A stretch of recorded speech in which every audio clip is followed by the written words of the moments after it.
Hey listeners, thanks for dropping in.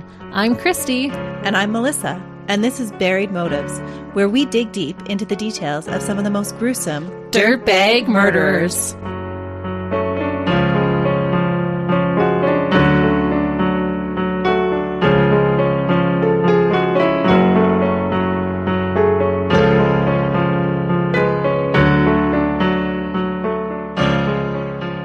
Hey listeners. Welcome back to Buried Motives. We are glad you're joining us this week. We are. We're glad every week. But after taking our break through the holidays, I decided that I needed to bring you all a case that has all of the things. All of the things? All of the things. What are all of the things? Well, if someone asked me to make up a spine-chilling story to tell around a campfire, I would be hard-pressed to come up with something as wild as today's case. This case is about a super creepy serial killer. It's set in 1940s, 1950s England, and it involves icky trophies kept by the killer, bodies being stuffed in the floorboards, a wrongful execution, and even necrophilia. Ooh. We are back with a bang. When Melissa and I decided to start this podcast, I made an initial list of case ideas that we could cover. It's a long list, but this dirtbag was actually the second name that I wrote down, right after Bruce MacArthur, whom we covered in our very first episode. I am not sure why it took me nearly 3.5 years to finally cover this case, but we are here now. It has been a hot minute since I covered a serial killer, so buckle in, buttercups. This case is a disturbing one, but one that I personally found so interesting. Well, with all the things, how could you not find it interesting? I know, it has all the things. I figured after our listeners were patient with us for our break, they deserved all the things. Good job, Christie. Okay. Are you ready to get in all the things? I want all the things. Right. You can tell me if you're left wanting more. John Reginald Halliday Christie was born on April 8th, 1899 in Northam Metropolitan Borough of Calderdale, West Yorkshire, England. That was a mouthful. Recently, our listeners have taken a large jump in the UK, so a lot of you may already be aware of this case, and I will do my best with pronunciations. UK and Australia have typically been neck and neck, but UK listeners have almost doubled in audience size, so thank you. And Australia listeners, tell more of your friends about us so that you can catch back up. Pick up the slack. That's right. And everywhere else in the world, too. Yes. And we do love all of our listeners wherever you are. And I did find this interesting that Singapore has made it into our top list as well recently, so shout out to everyone listening from there. And one particular city in Finland has a lot of listeners, which is amazing. So thank you really to everybody. That is amazing. I always like seeing where you guys are. I do want to mention 3 things about this dirtbag's name. Some reports stated that he often went by his middle name, Reginald, shortened to Reggie or Reg. I have decided to refer to him as John because that is more commonly what he is called in the true crime world. So if you want to look up more information about him afterwards, you'll have better luck using the name John rather than Reggie. But he went by Reggie more often. Yes. So friends and family called him Reg or Reggie. Okay. But he's documented as John. Second, his last name being Christie kind of weirded me out. It's even spelled the same way as mine. When I watched documentaries about him, they often referred to him as Christie, which was unnerving. It was. Were you convinced that you were the dirtbag? Like what? I don't know. It's just a weird feeling. We do have a few Christies who listen to our podcast, so speaking on behalf of all Christies out there, we don't include this guy in our name club. He's not part of it. And finally, third, I am sure no one has noticed this, but we have covered more dirtbags that start with the letter J than any other letter by far. I did quick math, and at least 15% of the dirtbags who we have covered to date have a first name that starts with J. I went down a little bit of a rabbit hole, and J names are one of the most common first letters of all names, so I guess it makes sense. But every time we do a J, I always think, oh, there's another one to add to the list. Sorry, it's been a while. I had all these things to get off my chest. She's had too much time to research over the break. Yes, so I have a lot for you today. But getting back to the case, John's father was Ernest John Christie, born in England in 1861. Ernest was a carpet designer and was described in a Crime Library article as a severe man. He was said to whip his 4 children on a whim. He would also make the kids march in single file for long periods of time. Ernest did not show any emotion towards his children. And I will note that I read in one account that there were 7 kids, but I could only find documentation to confirm that he had 4. So I'm going on birth and death records for those who I could find. Okay. But because this started in the 1800s, I'm pretty sure that there would be death records for all of his children. And I could only find 4. If they registered them all. True, but 4 were registered. Okay. John's father was definitely a dirtbag, but his villain origin story started more so as a result of the influence that the women in his life had over him. These women included his mother, his 3 sisters, and his wife. Dirtbags? They weren't necessarily, but let me explain. John's mother was Mary Hannah Halliday. She was also born in England, but in 1862. Mary was the opposite of her husband. She doted on her only son, her favorite child, to the point of almost emasculating him. John had 2 older and 1 younger sister. His oldest sister was Effie, born 13 years before John. His sister Elsie was 9 years older, and little Phyllis was born the year after John. Phyllis was the only one who lived long enough to learn what a monster her big brother had turned out to be. But they all doted on him. They did. Oh. With having 3 sisters, 2 of whom were quite a bit older than him, John was babied and overprotected by the women in his life. It was said that they were overbearing and controlling over him as well, almost like bullies towards him. John was said to hate this, but he would also play into it by pretending to be sick to garner more sympathy from the girls. And to get them to do things for him. Yes. So he's already showing some manipulative tactics. Yes, and having kind of a love-hate relationship with the women in his life. He hates that they dote on him, but then he also enjoys it. Mm-hmm. He sounds a little bit conflicted. Yes. With a bunch of mother hens around him, John became a little anxious and developed a fear of dirt. John did well scholastically, but didn't make any lasting friends. He sang in the church choir, was on the school council, liked to play sports, and became heavily involved in the Boy Scouts, to the point of becoming a scoutmaster. It was said that he enjoyed being able to wear a uniform, and this would be a common occurrence for John. He would seek out things like wearing a uniform to help him feel more masculine and powerful. When John was 11, he was awarded a scholarship to Halifax Secondary School. His favorite subject was math, especially algebra. It was said that he was good at woodworking class as well as history. He was later said to have an IQ of 128, which is well above average. John was said to be afraid of his grandfather. His grandfather, not his father? Well, he was afraid of his father, and that's why this stood out to me. He was afraid of his father and his grandfather, so I'm guessing that he likely felt intimidated by the male influences in his life and belittled by the female influences. Okay. Which added to the intrigue of this case for me. And as a little side note, I just want to say that if I was going to school for a master's in psychology, my thesis would easily be on John Christie. We're going to see a lot of repeating patterns with him. When John was 8 years old, his maternal grandfather, whom he was scared of, passed away. Grandpa Halliday had lived with the Christie family leading up to his death from an illness. John attended the funeral with his family and had the opportunity to stand next to the open casket and look at his granddad's body. John later explained that as a young boy, during this experience of seeing his grandfather's lifeless body, he had a sense of relief and a feeling of enjoyment. He now felt powerful over someone he feared. He became fascinated with dead bodies.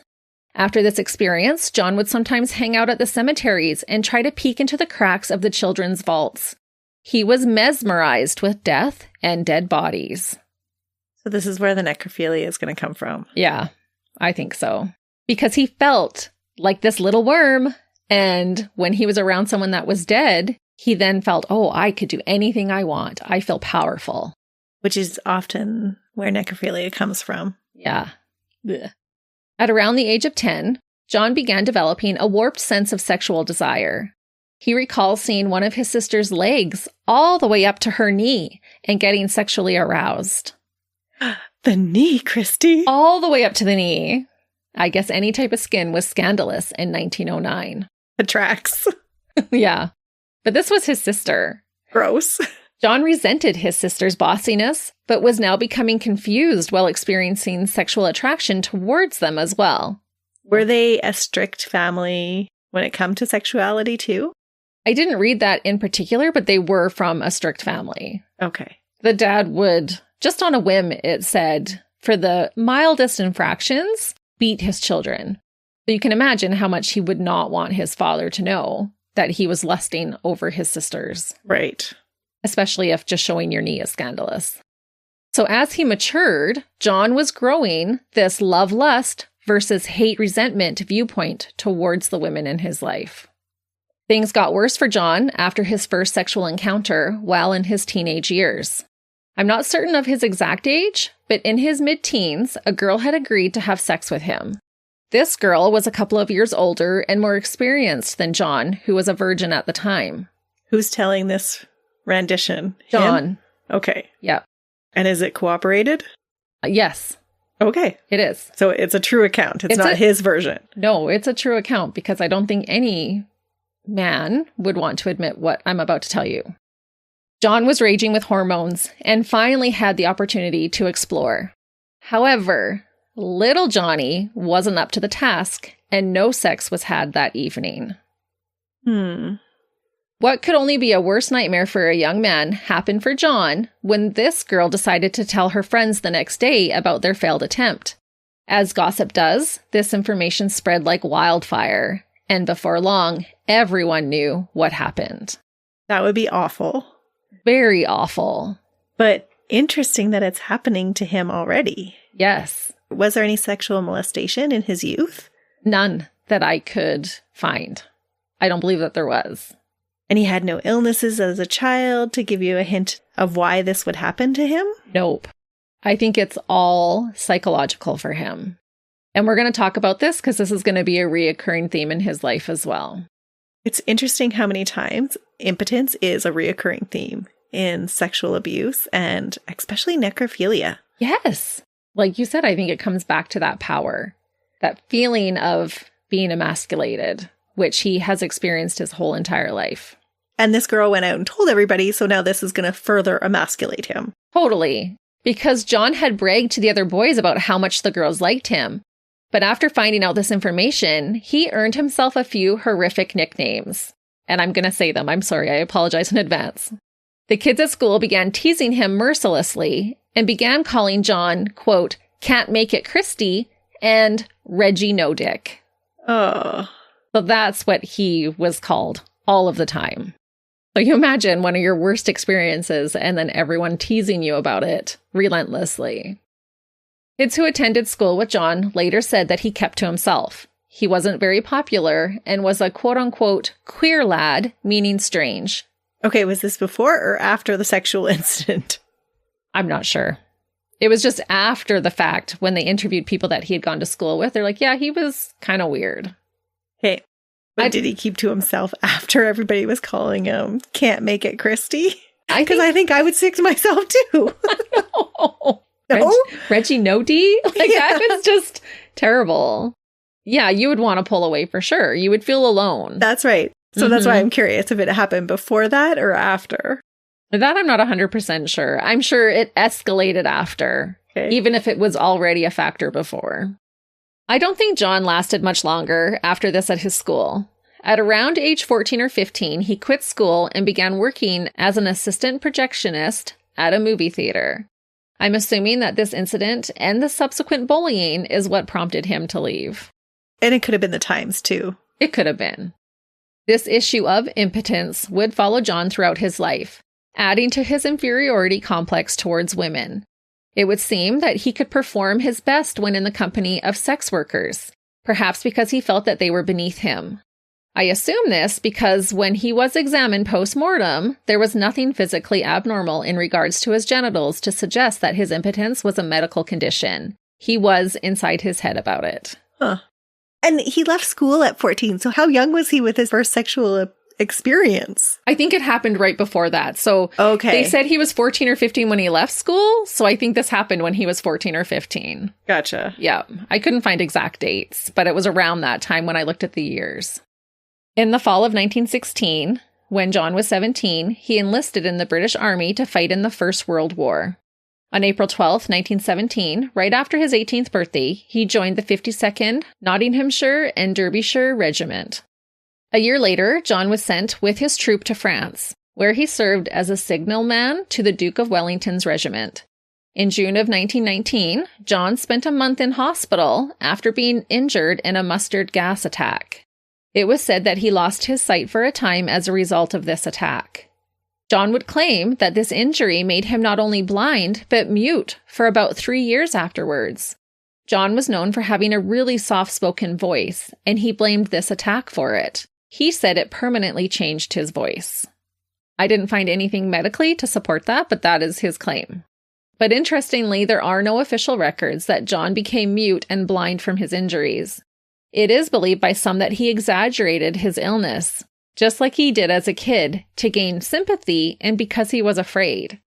The idea of these symptoms being a mental condition is supported in the fact that he was returned to duty, which wouldn't have been likely if he was blind and mute. Some believe that he had histrionic personality disorder because of this factor in the case. Histrionic personality disorder is defined by the American Psychiatric Association as a personality disorder characterized by a pattern of excessive, attention-seeking behaviors, usually beginning in early adulthood, including inappropriate seduction and an excessive desire for approval. So it sounds like this could be a plausible diagnosis for John, but there was never an official diagnosis made for him. Yeah, and there probably wasn't at that time. No. But it seems to check the boxes. To me, it did, because he did it as a little boy, too. Yeah. John was honorably discharged months later on October 22nd, 1919. He joined the Royal Air Force on December 13th of that same year, but was honorably discharged just 8 months later on August 15th, 1924. It was noted that during this time of his life, John relished in the fact that he could again wear a uniform. It made him feel important and superior, and we know that this is actually a common thing for serial killers to be drawn to positions of power like the military and police force. After his release from the military, John went back to working at the theater for a short time. The following year, John managed to convince a woman from Bradford to marry him. John Christie and Ethel Simpson Waddington were married on May 10th of 1920 at the Halifax Town Registry office. And I'm talking about Halifax, England, not Halifax, Canada. It is actually so surprising how many names of places that we share with England. I know of a few places that are also names of places in England. In fact, we recently had a gentleman join our town's Facebook page thinking it was for his town of the same name in England, which was just kind of a neat fact for me. It makes sense that way you want to carry over some of that heritage. Definitely. People immigrating from both places and, I know of a name of a town that we could use. Yeah. Trying to make it a little bit of home. Yes. John was said to feel the same type of intimidation from his new bride as he did from his mother and sisters. Even though I didn't read anything to indicate that Ethel was an overbearing person, it was more just John's insecurities.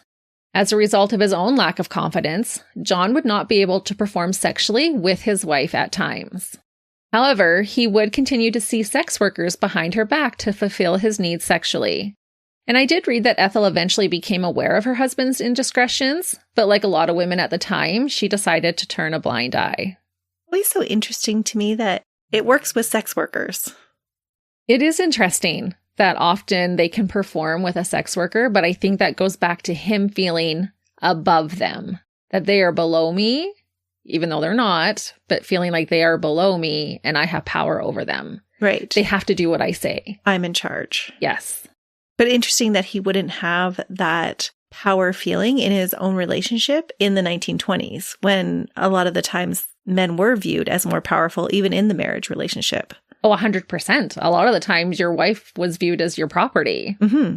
But he was used to feeling emasculated by the women in his life. So this is where I'm saying I don't think it was necessarily the things that Ethel was doing, but it was his own lack of confidence. His own twisted way of viewing things and thinking about the relationship. Right. This all being said, Little Johnny had to have worked some of the time with Ethel, because early on in their marriage, she did become pregnant. Sadly, she did not carry the baby to term and suffered a miscarriage. Oh, that's sad. So they would end up not having any children together. But only the one pregnancy. Yes. Wonder if that made him feel even more emasculated. I didn't think of that. That could have been an ongoing trigger for him, too. That he could only get her pregnant once, and then he might have felt like it was his fault that the baby didn't come to term. As a newlywed, John got a job starting on January 10th, 1921 in Halifax as a postal worker. This should have been a good start for the couple, but instead this job would be John's gateway into entering the world of petty crimes before he would become a dirtbag murderer. Just weeks after starting at the post office, John was caught and convicted for stealing packages on February 20th and March 26th. He was ordered to serve 3 months in prison, which he did at HM Prison, Manchester. He was released on June 27th of that same year. 18 months later, on January 15th, 1923, John received 12 months probation for violent conduct and obtaining money on false pretenses. Had he learned those skills in prison, I wonder? He could have. Because he hasn't been described as violent prior to his prison sentence. That is true. This is the first report of violence that I did find. And I'm assuming this means like a robbery of some sort. Before that probation was over, in 1924, John was caught and charged with theft and given both a 3 and 6 month sentence for those crimes. So 9 months in total, this time at HM Prison, Wandsworth. It was said that Ethel and John split up after 4 years of marriage. My assumption would be that it would have been around this time when her husband was going back to the slammer for a second time. They didn't divorce, but they separated. Unsurprisingly, Ethel seemed to do well without John by her side. She worked at Garside Engineering Company for a time, and then at the English Electrical Company. In 1928, she moved with her siblings to Sheffield. John had moved to London shortly after they split once he was out of prison, but he continued to be a thieving dirtbag and spent the next decade in and out of prison. From 1927 to 1929, John worked as a lorry driver. On May 13th, 1929, John was convicted of assaulting his quote-unquote roommate in Battersea, a woman named Maud Cole. I read in one account that she was a sex worker, but don't quote me on that. As a result of this conviction, John was sentenced to 6 months of hard labor within the HM Prison Wandsworth. The judge stated that this attack was a murderous one. John had struck Maud over the head with a cricket bat. Oh. Heavy. And why is he only getting 6 months? Well, we still have dirtbags now that only get 6 months for assaulting a woman. Yeah, it just shouldn't be. Before the murders, John's last conviction that I could find was when John was sent back to the same prison on November 1st, 1933, for auto theft after stealing a priest's car. He didn't have any qualms about stealing a priest's car? Nope. I don't think he was a religious man. Doesn't sound like it. No. He wasn't afraid of being struck down in the street. No. The poor priest thinking, come on. What's going on? I'm trying to serve. Right? But as a result of this, John only had to serve 3 months and then was released once again. It sounds like he was on a revolving door with the prison. He was. And this is always so frustrating to see a dirtbag get sent to prison over and over again, but also get released time and time again to escalate into doing absolutely horrific things, as is the case with John Christie. Except once he started killing people, he would go undetected for a decade. Ooh. So he just stopped all other crimes and threw it all into murder. Yes. So that actually says that he has some control, no? Oh, he absolutely is in control of his actions. I don't believe for 1 minute that he wasn't. Or were all of those criminal behaviors ways for him to release whatever he was feeling and murder then replace that? And he no longer needed to do those other things because he was getting his release somewhere else. Right. I think he just escalated and we could see him getting more violent. And then once he commits his first murder, he's like, yeah, this is for me. Oh, disturbing. He is disturbing. Shockingly, in 1934, after being released from prison, John managed to convince Ethel to take him back. And like I said, I don't think they had gotten an official divorce, so technically they were still married. They just took a nearly 10-year break. And she had almost escaped him. Almost had. But unfortunately, she was convinced and went back to him. It doesn't sound like he was a sweet talker, though. No, he wasn't a looker either. Oh. In my opinion. If any of our listeners thinks he's cute when I post a picture, let us know. No judgment. But I wouldn't describe him as a looker at all. In any of the pictures I could find. Sometimes you can find a picture with the ankle, you're like, okay, maybe, but no, not John. No wonder he had confidence issues. Or am I being terrible? No. Make sure I leave all that out. As I mentioned, John stopped his petty crimes and wouldn't start killing for another decade after their reconciliation. But he did continue to hire sex workers behind his wife's back. So maybe he was feeling like, okay, I'm going to get Ethel back and I'm going to smarten up. I don't want to go back to prison because she'll leave me. But that only lasted for 10 years. Is that from his confession, or we just don't know about what he was doing in those 10 years? From his confession. Okay. Yeah, we don't know. He could be lying. He could have done some things, but it sounded like they did have this 10 years of reprieve. Maybe.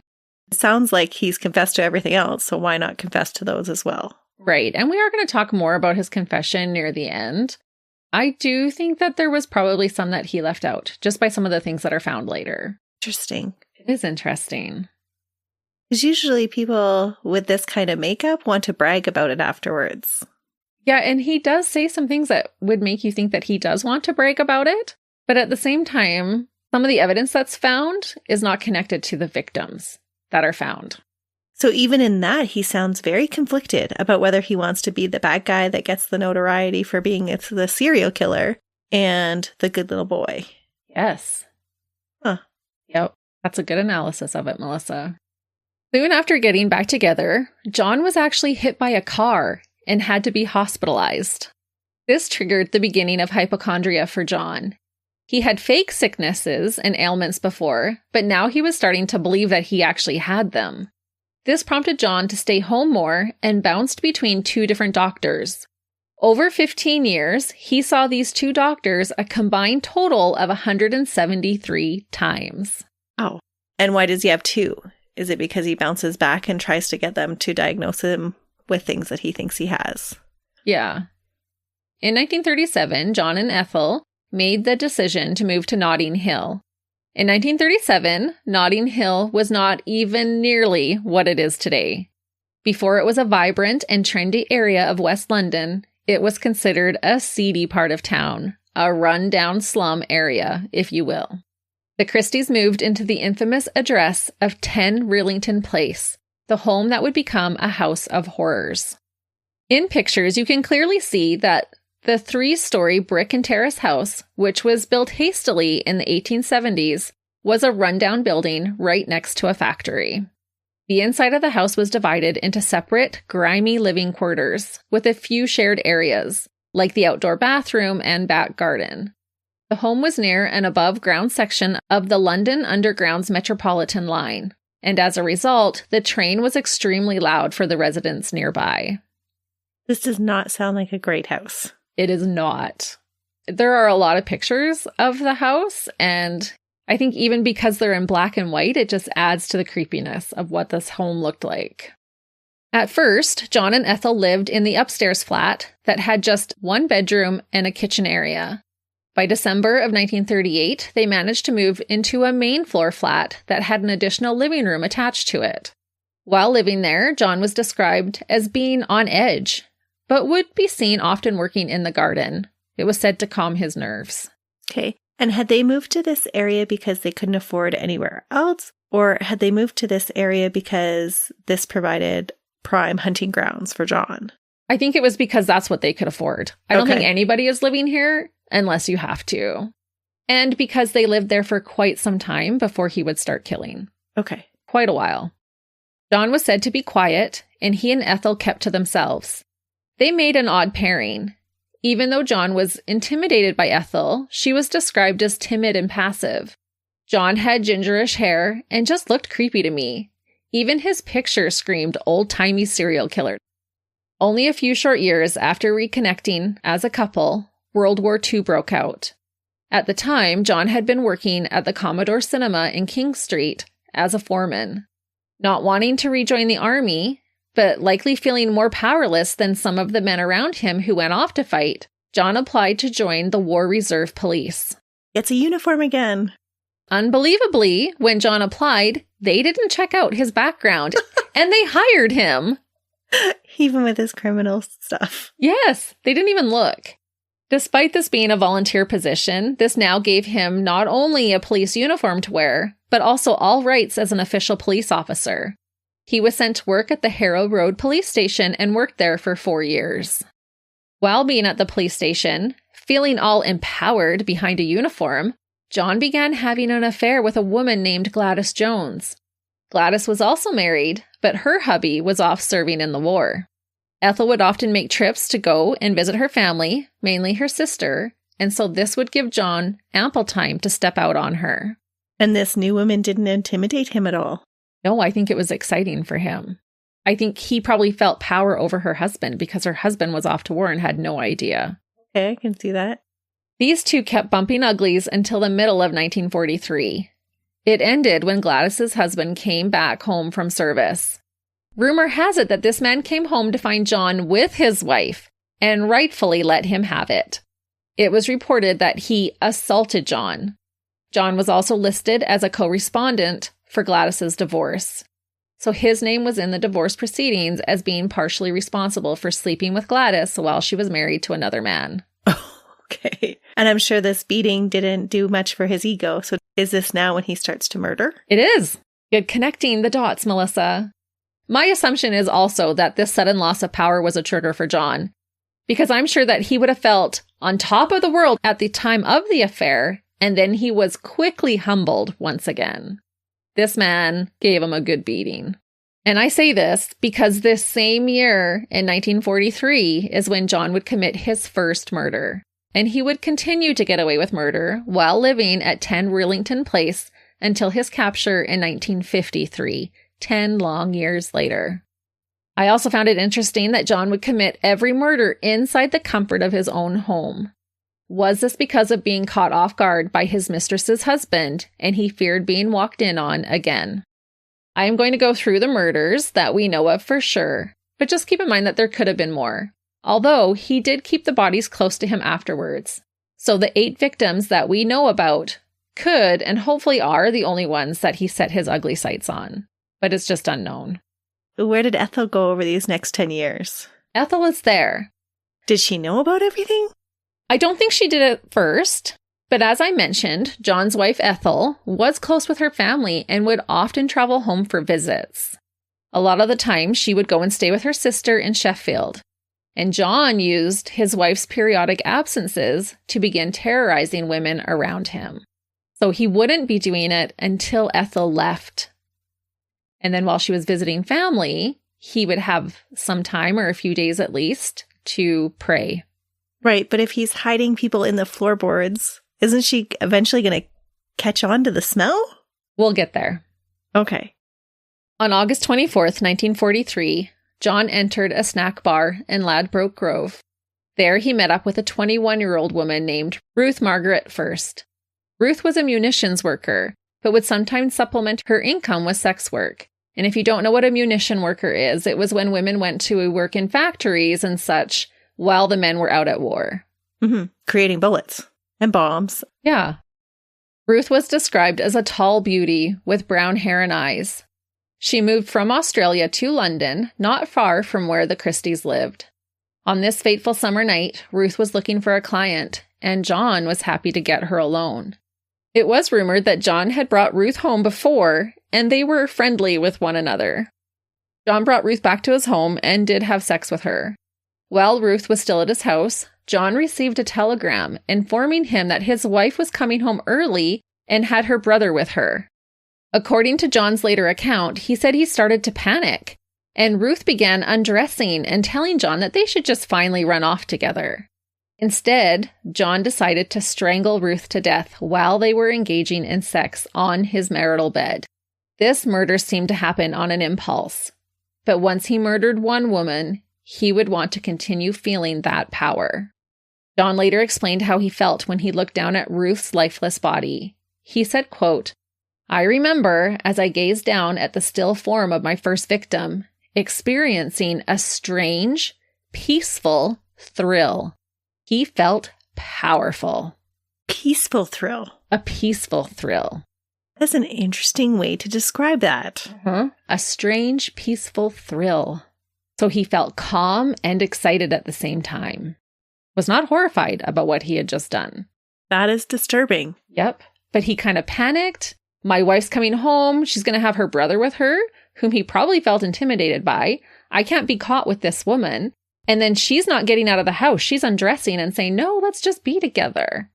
But he's not angry enough to throw her clothes at her and say, "Get out." He has sex with her again. And murders her while they're having sex. That is interesting. So this first one I do think was impulsive, but the rest are not. Because now he's gotten a taste for it. Yes. And he likes it. John hadn't initially planned out what he was going to do with the woman's body after killing her. Because he hadn't planned it in the first place. Exactly.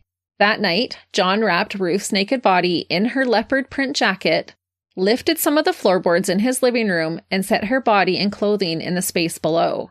The next day, likely worried that Ethel would notice a stench eventually coming from the floor, like you had asked, John made the ballsy move to bury her in the back garden. He waited for Ethel to leave for her part-time job at an electric company and for his brother-in-law to leave before he got to work. Remember that the home where the Christies lived was split into 3 different flats, and any one of his neighbors could have seen him in the back garden. I read that he first dragged the body outside with him and set her inside the wash house, and then started digging. It is so unfortunate that no one saw what this creepo was doing. If they had, many other deaths would have been prevented. And I think that every time he got away with it, he became more emboldened and confident, 2 feelings that he craved. Unexpectedly, Ethel came home from work before John was finished, and so he stopped to have a cup of tea with her. He waited until she went to bed to finish the job. The next morning, he went back out to the grave and raked over it to make it less noticeable. He also burned her clothing in an old garbage bin. So while he was in having tea, that woman's body was just in the wash house? Yeah, that they shared with all the flats. Yeah, and anybody could have went out into there. Right. And he does these reckless things with covering up his crimes, and nobody notices. That is unfortunate. It really is. A week later, on September 1st, Ruth was reported missing, but no one suspected John, and her body would stay in the yard for a decade. By the end of this year, John resigned as a reserve constable. And a little fun fact is that I read that his service index card is on display at the Metropolitan Police Museum, and other items later retrieved from his home are on display at different crime museums. Again, if you have the chance to see your local police museum, we urge you to do so. They are so interesting to visit. And then let us know if you do. Tell us about it. They are really fascinating. It would take just over a year before John would strike again. We see this pattern emerge with serial killers. At first, the cooling off periods in between murders is lengthy, but eventually begins to shorten as they commit more murders, as is the case with John. In 1944, John got a job working at a radio factory, Ultra Radio Works in Acton. It was while working at this factory that John met his next victim, a woman named Muriel Amelia Eady. Muriel worked in the assembly department of the company. 31-year-old Muriel was described as short with dark brown hair. She lived with her aunt and had a boyfriend. John and Muriel became friends. He even invited her over a few times to have tea with him and Ethel. There was even one occasion where they went to the movies together on a double date. Muriel had been under the weather with a bad chest and sinus infection. Again, with his wife away visiting family in Sheffield, John invited Muriel to his house, saying that he had a concoction that could help her with her ailment, a remedy that he had learned while working for the War Reserve. On October 7th, 1944, Muriel accompanied John to his home. First, they enjoyed a cup of tea together. Next, John had a jar connected to a tube for Muriel to inhale fumes that would, quote-unquote, help her. In the jar, John had put Friar's balsam. He didn't put this in there to actually help her ailment. He put it in there to hide the smell of the poisonous gas that he would add. While Muriel was breathing the balsam, John snuck a second tube into the jar, one that was connected to their domestic gas tap. In the 1940s, domestic gas was produced by coal, which had a 15% carbon monoxide content. John could do this easily because he had given Muriel a scarf to hold over her face to help her breathe in the fumes. This is an interesting dynamic. Isn't it? Because he goes from this hypochondriac to now he's using all of these medical procedures that he seems enthralled with. Yes. And even though he didn't complete schooling, he seems pretty smart to know about all these chemicals and what to do with them. Like, that seems very practiced. How do you think that out, that I have to hide the smell of the gas and I have to do this and this is the procedure. I need her to be wearing the scarf over her mouth so that it concentrates. Like, this seems practiced. Is it only his second attempt is what I'm wondering. As far as we know, it is only his second attempt. But he did have a well above normal or typical IQ. Okay, that makes sense then, because this seems well thought out. But this also, to me, shows that now he is in control. He's premeditated this. Absolutely. Yep. These aren't things that you discover by accident in the heat of the moment. Right. And even to know that the balsam would be strong enough to hide the smell of the coal gas. Yeah, that's what I mean. It seems very practiced. But as far as we know, this is murder number 2. Muriel, after inhaling the coal gas, immediately became limp. After rendering her helpless, John raped his coworker while he strangled her to death, I believe with a stocking, likely one that belonged to his wife. John said he poisoned her with gas so that she wouldn't fight back like his first victim had. He again said that he had a peaceful thrill come over him after she died, so he had learned from the first one. After he was finished, John buried Muriel in close proximity to Ruth's body in the back garden. Again, he stored her body inside the wash house that everyone shared while he dug her grave. He then placed her inside the ground, this time fully clothed, before covering her with dirt. Again, no one saw anything, and Ethel was unaware of what her husband was up to when she returned home. He can't be digging them very deep. No, he doesn't. And there is evidence of that. Because later, his dog actually digs up bones that everyone seems to miss. Nobody recognizes a human femur. No, and it actually is a femur. Ugh. Police are even there and don't see it. We're going to get into it all. Don't worry. Stay buckled in, my buttercup. We got more to go here.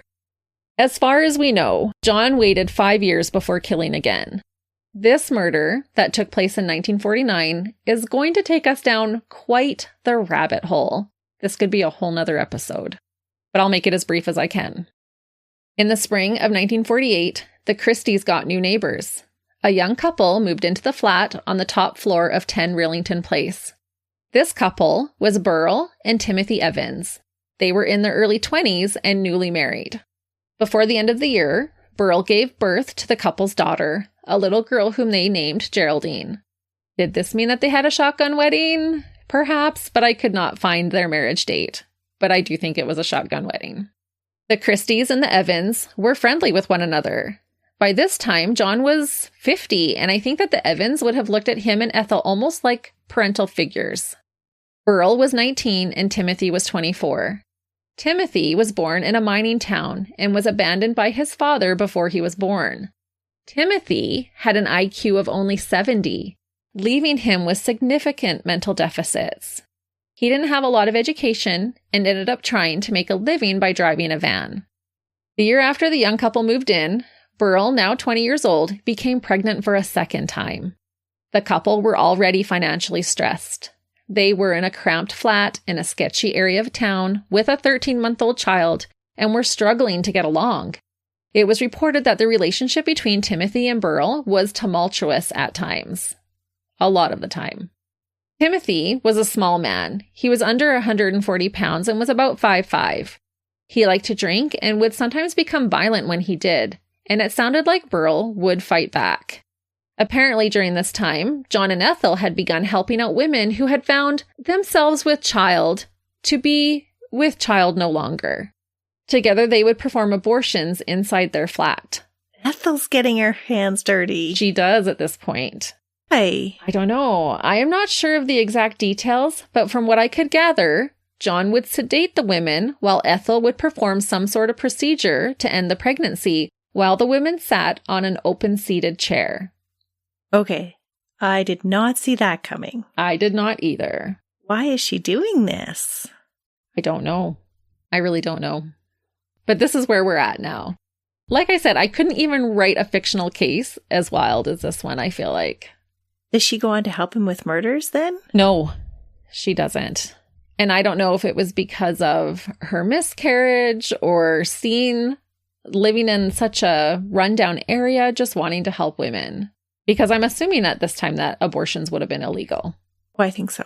One day, John came upon Burl and could clearly see that she was distressed. Burl told John about their unexpected pregnancy and how they could not afford another baby. When Burl said that she wanted an abortion and her own attempts had failed, John offered to help Burl get out of her predicament. Burl discussed the abortion with her husband. At first, he resisted the idea. However, soon they got into a giant fight over money that Burl was supposed to use towards their bills and had spent on other things. Timothy said he was going to leave his wife, and she told him to just go ahead. The next day, Burl told John that she wanted him to perform an abortion for her. That night, when Timothy got home, she told him what she had decided. This spurred on another physical fight, but by the next morning, Timothy finally agreed to the abortion. Before he left for work in the morning of November 8th, 1949, Timothy stopped in to see John and told him that he was on board. Unfortunately, Ethel was not around to help with the procedure, and so Burl was left alone with John. This time, he went to her apartment to perform the so-called abortion. Burl truly thought that he was going to help her. John was a former police officer with a first aid kit after all, but instead he ended her life. John tells different accounts of what happened that day. John used the coal gas to sedate Burl, but evidence of bruising on her face would later suggest that she struggled against him. Either way, we do know that John sedated Burl, strangled her to death, and had sex with her body, either while she was unconscious or after she was deceased.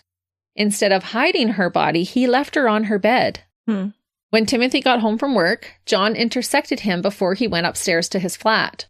John informed Timothy that the abortion did not go as planned and that Burl had died during the process.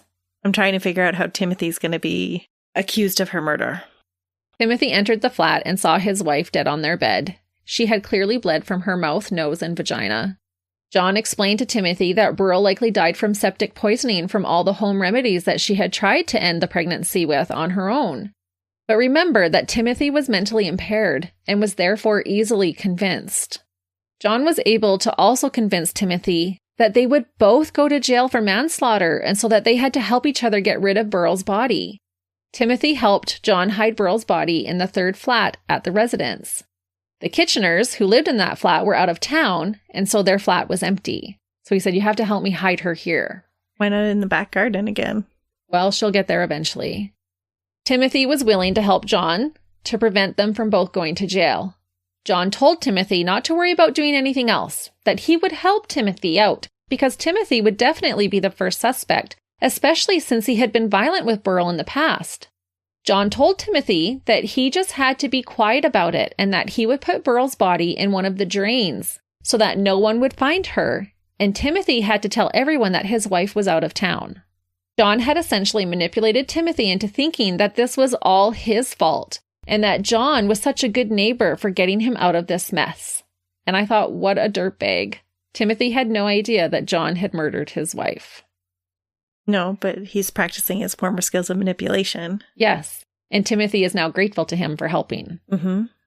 Less likely to tell anybody the actual truth because he also has manipulated him into thinking that he would get in trouble for it. Right. They're going to come after you, not me. And he had been violent towards Burl, and police had been there and knew of it. The next day, Timothy told John that he was going to take his and Burl's little girl Geraldine to his mother's house because he couldn't take care of a baby on his own. John told him that this was a bad idea, that people would get suspicious about why Burl would leave without the baby. John told Timothy that he knew of a family who were wanting to adopt a baby.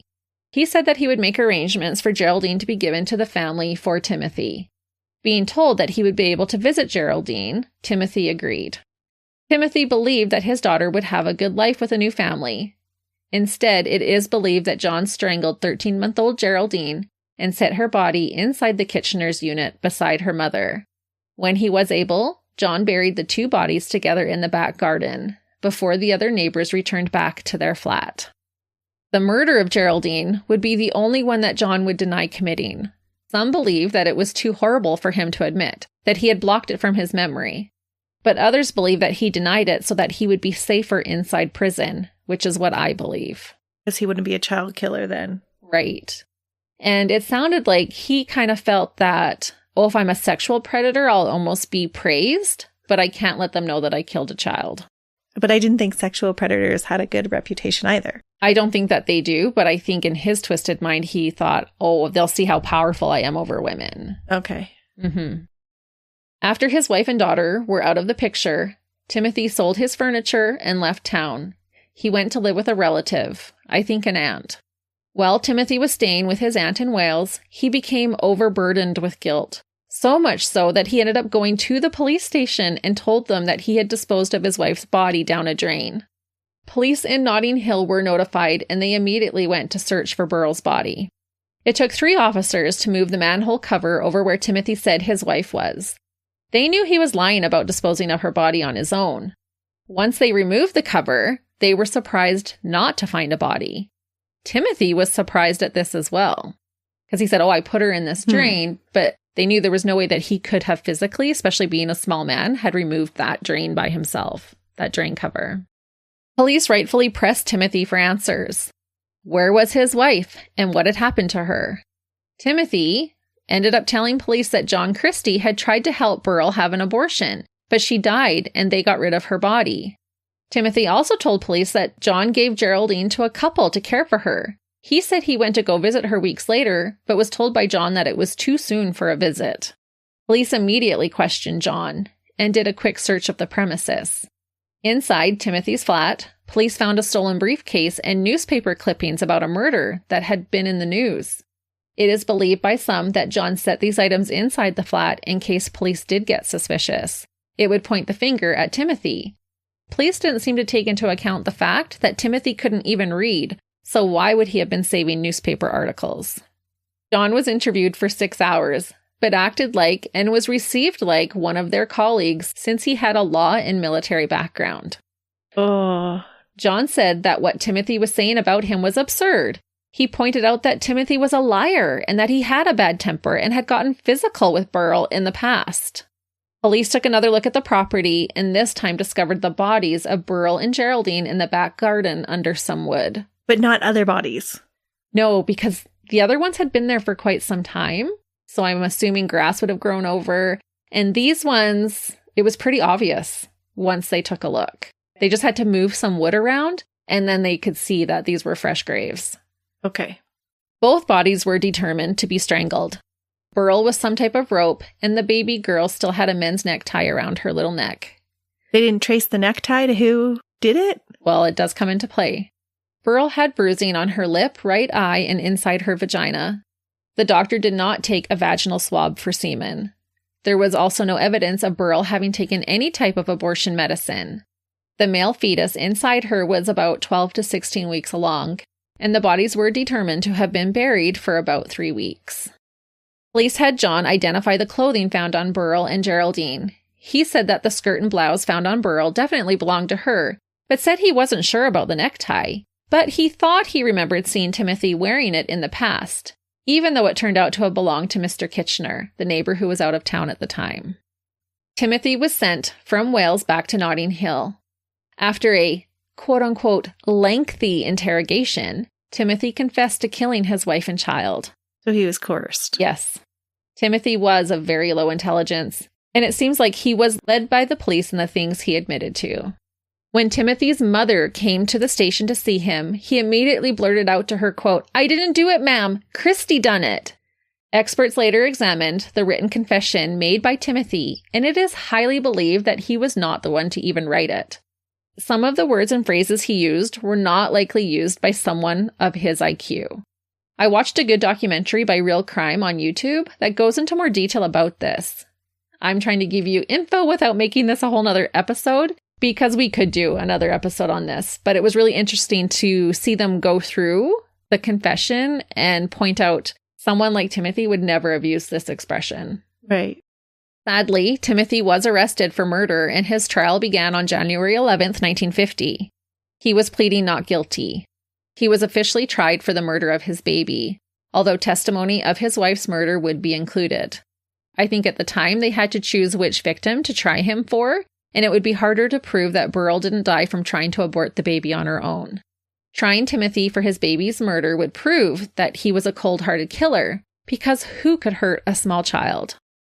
John was sure to add testimony against Timothy, and everyone fell for it. Of course. He was their star witness. It was said that John had a pleasant demeanor on the stand. He was gentle and soft-spoken. The jury heard about his service and how he had been a victim of mustard gas.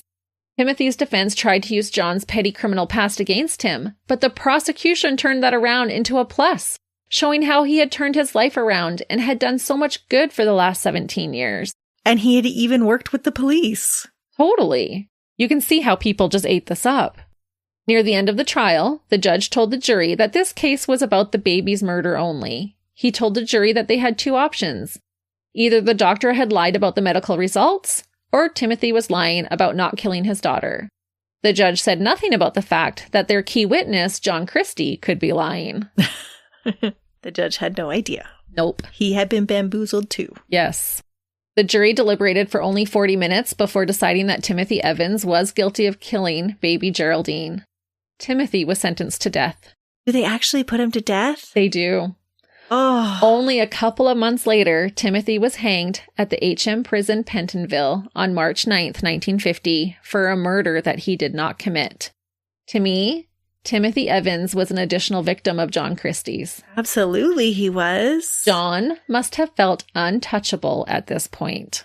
And now does he really pick up his murdering? He will soon. But what I found that is wild about this part of the case is that the police did not find any other bodies in the back garden, just like you had asked. They easily found the bodies of Burrell and her daughter, but had they started to dig, they could have found the others and prevented more deaths. And going back to the femur bone, there was a femur bone that John's dog had dug up that he had used to prop up the fence. This bone was hiding in plain sight the entire time that the police were looking for Burrell. No way. How cocky would that have made him feel? Seeing the police in the yard and looking at the femur bone. And everybody just thought it was a normal dog bone? Like, what the heck? I don't think they even noticed. It was literally hiding in plain sight. You're thinking that these kinds of things are not going to be sitting right out there in the open. I don't even think they noticed. But definitely John did. Oh yeah, and I'm sure he got off on it. After John's past had been brought up during the trial, he was fired from his job. Tensions rose between John and Ethel. New tenants had moved into the residence, and the Christies did not get along with them. I'm curious if tensions arose between John and Ethel because he was now performing abortions without her. Yeah, she could have been upset that he had done abortions without her, but his whole demeanor might have changed a little bit too. He might have been acting a little more arrogant after getting away with this and sending another man to the gallows for it. That being said, John's health was suffering, and he lost 28 pounds off of his already slim build. He had gone to the doctor for a sore back and saw his doctor 33 times in an 8-month time frame for stress-related ailments. Guilt was getting to him? I don't think he felt guilt, but it just said he was stressed. I think the contention with Ethel was stressing him out. Not the murder he was committing. No, and I had read that his sore back stemmed from moving the bodies. That he had wrenched his back while moving Burrell. Because she would have been upstairs too, where the other murders were on the main floor. John found another job, but then quit it just weeks later. This caused the tension between Ethel and John to rise. Feeling emasculated by his wife, John was unable to perform in the bedroom, and Ethel allegedly mocked him for it. Uh-oh. She started to make fun, which likely was a trigger from his childhood. December 14th, 1952, John decided that Ethel had to go. While she was laying in bed, John came up to his wife and strangled her like he had the other victims. She was 54 years old at the time of her death. And did she get buried in the backyard too? No. The back garden was getting full, and so John stuffed Ethel's body under the floorboards in their living room. Because now there's nobody else but him to notice the smell. Yes. And people who have analyzed this case believe that having his wife under the floor made John feel even more superiority over her. He would literally walk all over her every single day for over a year. That tracks. Yep. John told everyone that Ethel had gone to visit her family and would be gone for an extended period of time. He told Ethel's family via mail that she had developed severe rheumatism, and so she could no longer visit or write them letters, but that he would write letters for her to send to them. So that's why they would be in his handwriting. He's actually pretty smart to cover up all his bases. Yeah, unfortunately, he is smart. And that's why he gets away with it for so long. But it also means that he has the intelligence to have done something else with his life. Yes. Yeah, it is a life wasted. 3 days after killing Ethel, John pawned her wedding ring for cash. In the days to come, he sold some of their furniture and most of her clothing as well, before his unemployment benefits kicked in. In January of 1953, John forged Ethel's signature to clean out her bank account, because remember, she worked part-time. Mm-hmm. With Ethel out of the way, John's killing escalated. He killed 3 more women between January 19th and March 6th of 1953. He was in his glory. Right. But now he doesn't have to wait around for his wife to leave town for him to do those things. Right. So now instead of doing it every year or 2 or however many, now he's escalating to 1 a month. On January 19th, John took the life of 25-year-old Rita Nelson. It is believed that Rita was pregnant and John offered to abort the baby. Once he had her inside his house, he gassed her, strangled her, and raped her body. There was a small alcove cupboard inside John's flat, kind of like a recess or a hole or small area off of a room. He wrapped up Rita's body, put a makeshift diaper on her, and stuffed her body inside this alcove. Why the diaper? Is it because he was performing an abortion on her and she was bleeding after? Like, did the diaper go on before he killed her? I think it was said that often when he would kill a woman, her body would release urine and stool, and he didn't like that. Oh, because he's this germaphobe. Right. So he would stuff fabric and stuff in between their legs to kind of cover all that up. Okay. Did he keep them around for a little bit too? I'm not sure. I'm not sure how long from the time that he murders them to where he hides them. I don't think very long. I think within a day. Okay. But he does have sex with their bodies after. So that's why he wants to contain the fluid so that he can then remove those things and have sex with their bodies. Yeah. And I don't know if he goes back and has repeated sex or just in the act of killing right afterwards has sex with them. Oh, okay. It didn't sound like he would go back and keep having sex with the bodies, to be honest. Okay. The following month, John killed 26-year-old Kathleen Maloney. Kathleen worked as a sex worker, and John had hired her before. In fact, not long after killing his wife, John had hired Kathleen along with another sex worker and had convinced them to allow him to take naked photographs of them. On the night of the murder, John found Kathleen drunk at a pub and convinced her to come home with him. Kathleen was an orphan and had already given birth to 5 children. Wow. It is believed that she was experiencing migraines, and John offered to help her with his special gas that he had. Again, he's using this kind of medical knowledge. He is, with pretty much every single one of them. Kathleen sat in a chair and unknowingly inhaled the harmful coal gas. While she was still in the chair, John strangled her and had sex with her dead body. He put a makeshift diaper on her body as well, and then went to bed. The next morning, he saw that she was still on the chair where he had left her. He sat and had his morning tea beside her. After his tea, he wrapped her body in a blanket and placed a pillowcase over her head. He set her inside the alcove with her back on the ground and her legs vertical against the wall. John then covered her body with some dirt and ashes and closed the alcove door. Now he has 2 in there. After this, a woman named Margaret Forrest managed to avoid the same fate as John's other victims, a realization that she would come to later. And I think she's the only one that we know of that survived him. Soon after Kathleen's murder, Margaret had met up with John. He told her that he could help her with her migraines, and the 2 made an appointment. It was said that when Margaret learned that he used a special gas to help with the migraines, she got a little scared and didn't show up to the appointment. Afterwards, John sought her out and expressed his anger about being stood up. Feeling bad, Margaret agreed again to come to John's house for treatment. However, angels had to have been watching over her, because somehow she lost his address before heading over there and never saw him again. Sadly, 26-year-old Hectorina McLennan would not be so lucky and would meet her fate on the 6th of March, 1953. She is believed to be John's final victim. When John met Hectorina, he learned that she had fallen on hard times and needed a place to stay. John was happy to offer his place to help her out. To John's surprise, when Hectorina showed up at the door, she had her boyfriend with her. Oh, I bet you that was a surprise. Mm-hmm. It's shocking me that he's still inviting people over because the stench must have been getting bad by then, no? It was getting bad by then. But needless to say, John was not happy about this boyfriend showing up and told them a few days later that they would need to move on. It is unclear why, but Hectorina agreed to meet with John by herself, perhaps to collect some of her things. So they had moved out and now she had come back. Right. And some people do think that he held back some of her things to get her to come back. Yeah, I'm very calculating. Yes. John killed her in the same fashion as he had his other victims.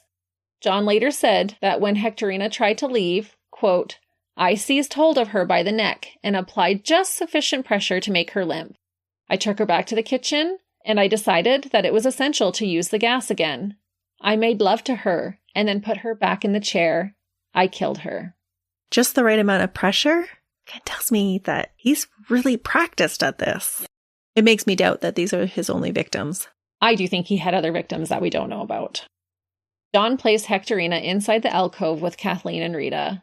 This time he set her inside the alcove in a sitting position and used her bra to hook her to the blanket around Kathleen's legs to keep her upright. Not long afterwards, Hectorina's boyfriend showed up looking for her, and John simply said that she never came, she never showed up. The boyfriend came in for tea, looked around, and then left, believing John. We had no idea that his girlfriend was inside that alcove, sat and had tea with the man who had just violated and murdered her. Oh, it's disturbing. With bodies literally piling up around him, John decided that he needed to get out of Dodge, a decision that would ultimately be pivotal in his discovery and capture. Because the next person is going to notice the smell. Yes, exactly. John came across a woman named Mrs. Riley, who was looking for a flat to rent. He offered to sublet his place to her. Mrs. Riley and her husband gave John 3 months of rent and lent him a suitcase to vacate the flat. John left his cat with the new renters, but had his dog put down so that he wouldn't have to take him with him. He moved out on March 20th, just 2 weeks after his last murder. So he's not attached to animals either. No, it doesn't sound like it, because otherwise you would think you would take them with you. Right. Or at least find someone to take your dog. Instead of putting them down. Right. I don't think John cared about anybody but himself. And like you alluded to, I am not sure how no one became overly suspicious of the smells. In that documentary I was telling you about, an officer talks about how he had gone into John's home while Ethel was under the floorboards and had no idea.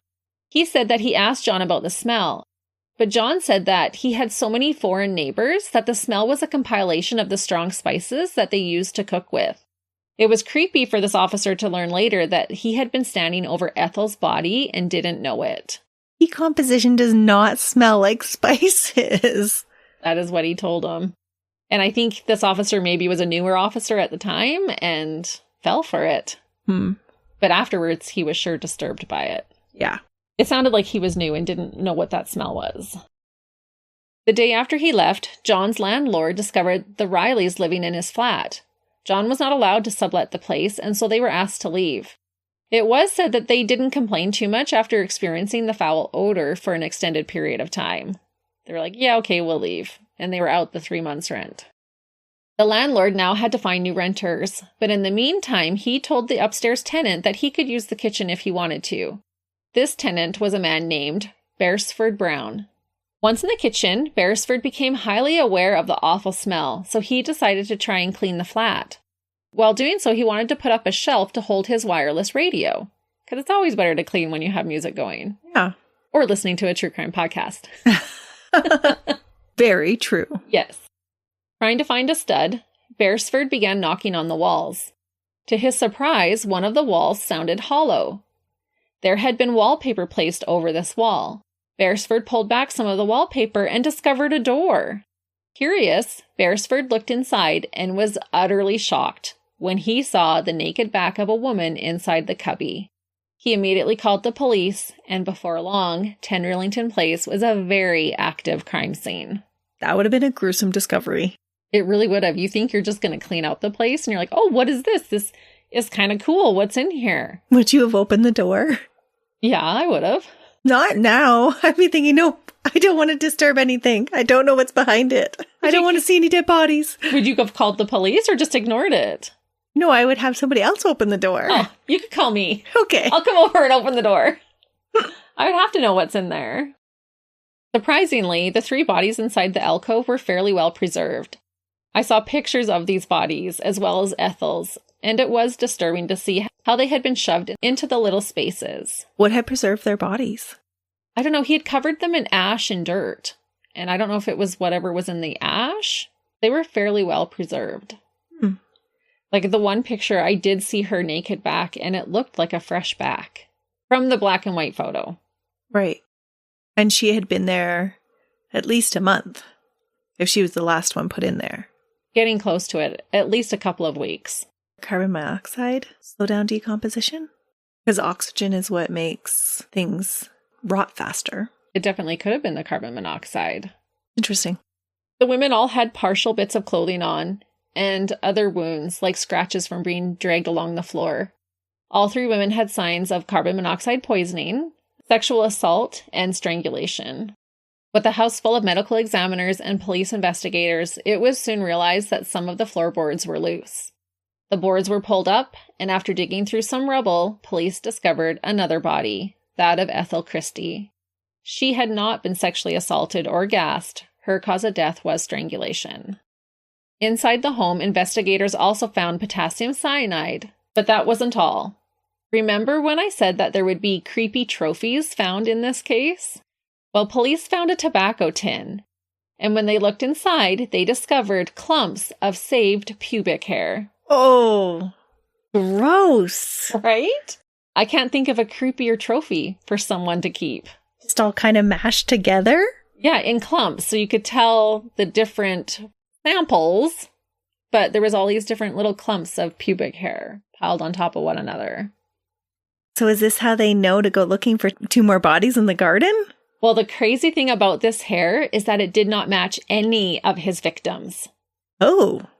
And this is where I had said at the beginning that the evidence found later would suggest that there could have been more victims. And maybe because he couldn't keep those bodies near him, he needed to keep a piece of them. Right. Which would lead into how he seems so practiced and calculated with each victim. Right. To know just the amount of pressure, to know just the right combination of things. Yep. So my guess is that he killed 4 more women. So how do they find the bodies in the backyard? Well, they will. We're just about there. John would later say that one of the samples of this pubic hair belonged to Burl, but her body wasn't missing any hair when it was found. I find it interesting that he didn't sexually assault Ethel. I don't think he could get it up with Ethel, because that had become a bigger problem for them after Timothy was executed, and she was starting to mock him for it. Okay. Or maybe he just didn't want to. Right. But you think that him killing her would then be that much more of a source of power. Right. Because here now I've killed somebody that's actually mocking me instead of just somebody unrelated off the street.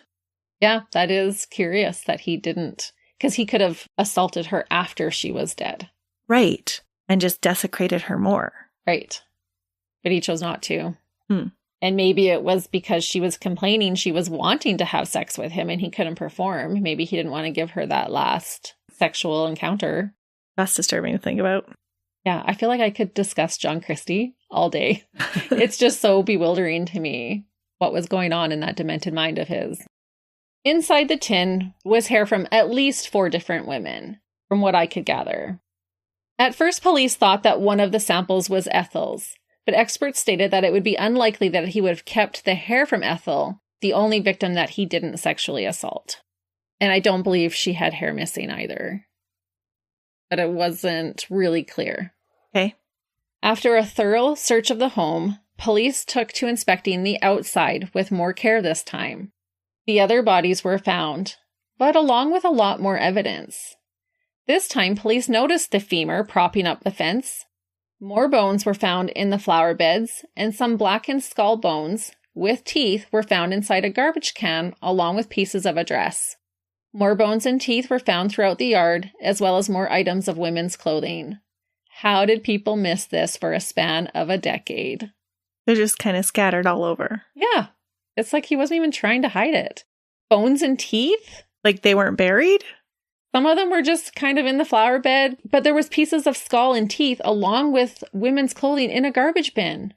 How many people are looking in garbage bins? None, apparently. After making these grisly discoveries, the most pressing question that police had was, where the heck was John Christie? The day that John had left 10 Rillington Place, he booked a 7-night stay at the King's Cross Roton House using his real name. Before long, John's name and picture was plastered all over the newspapers, and he decided to cut his stay short. With nowhere to go, John wandered around the city, sleeping on park benches and inside movie theaters. John was found wandering the streets, and despite giving police officers a false name, he was picked up and hauled into the station. On his person, police found a news article about Timothy Evans, the man whom he had framed for murder. Interesting. Did he feel remorse over that?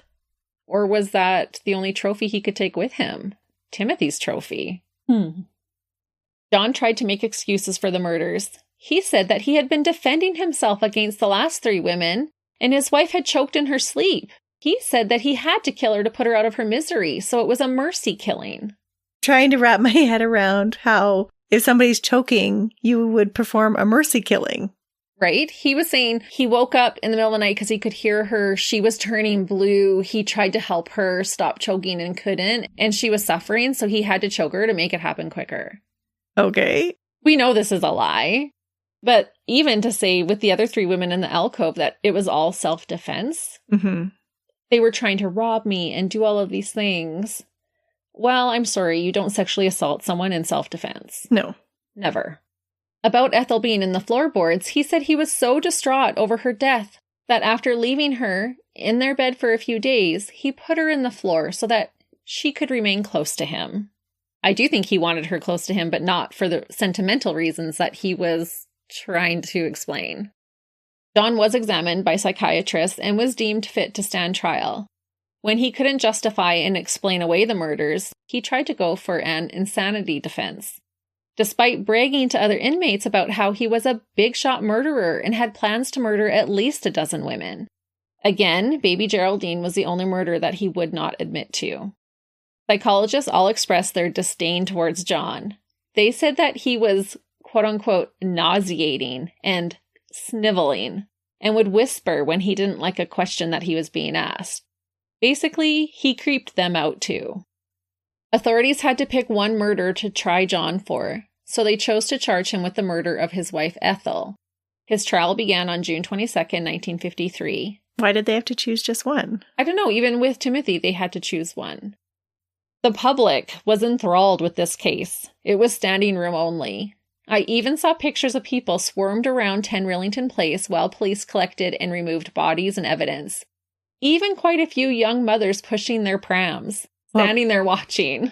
Christie, it has all the things. It does have all the things. There were lots of things that the defense were able to use to suggest that John was insane. The can of pubic hair, for instance, as well as his desire to have intercourse with a corpse. They said this proves that he has to be insane. On the flip side, the prosecution was able to argue that John's behavior was indicative that he knew exactly what he was doing and that it was wrong. The murders were not impulsive, rather methodical and planned. John Christie was a quote-unquote sexual pervert and a monster, but he was not insane. The trial was only 4 days long, and the jury only spent 20 minutes deliberating. John Christie was found guilty for the murder of his wife and was given the death sentence. I read that part of the reason that John pleaded insanity was because he didn't want to be put to death, so I hope he was terrified. I find it interesting that they were able to bring in aspects of the other cases or the other murders. They were allowed, but even in Timothy's trial they were too. They could talk about Burrell's death. But he could only be charged officially with one. At the age of 54, John Reginald Halliday Christie was sent to the gallows at HM Prison, Pentonville, and was hanged on July 15th, 1953 at 9 o'clock in the morning. He was buried in an unmarked grave on prison grounds. The following year, in 1954, the council renamed the street Rillington Place to Ruston Close, and the house was finally demolished in 1971. This horrible murder site now sits in the posh area of Notting Hill. Today, I believe that the street where the Christie's house once stood is now called Bartle Road. The exact spot where the 3-story house once stood is a private memorial garden in between 2 homes for the residents that live there to enjoy. That's interesting because that's what they did with 25 Cromwell Street too. They turned it into like a pathway garden. Yeah, it's very similar. That is the case of a cowardly little man who could only perform sexually when he felt like he could overpower women. The sick and sadistic necrophiliac serial killer with an inferiority complex. The disturbed dirtbag, John Christie. Well, Christie, you used your break well. It was a lot. I had to actually tone down how much I wanted to put in here. He was definitely a dirtbag. Yeah, and I feel like the case definitely, for me anyways, had all of the things. It was shocking to me. Yes, it was. And we'll be back with another shocking case next week. Which we hope you'll join us for.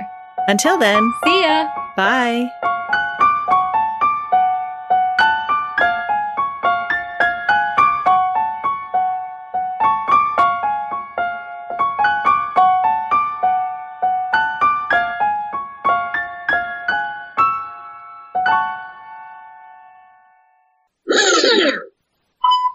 Okay, good thing we tested because Melissa did not have her microphone on during that last test. That's why we test, apparently. Yep.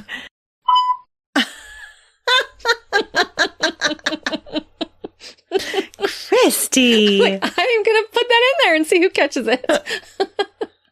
Where he served as a signalman.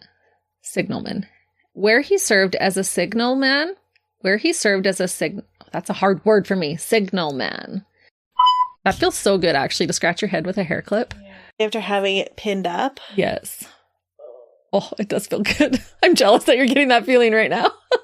It's like taking your bra off. It's just like, oh, it's just such a good feeling. Or if you've worn a hat all day and then you take that off. Mm-hmm. In 1937, John and Ethel. She's putting her own name in there. Ew. Rumor has it that this man came home to find John and his wife. Rumor has it, Melissa. Has a rumor. Yeah. I got it. It's a rumor.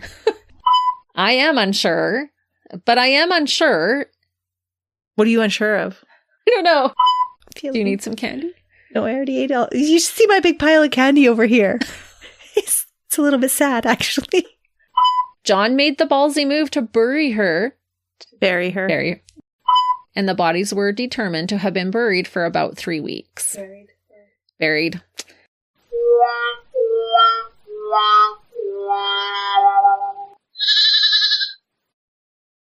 Another Sound Off Media Company podcast.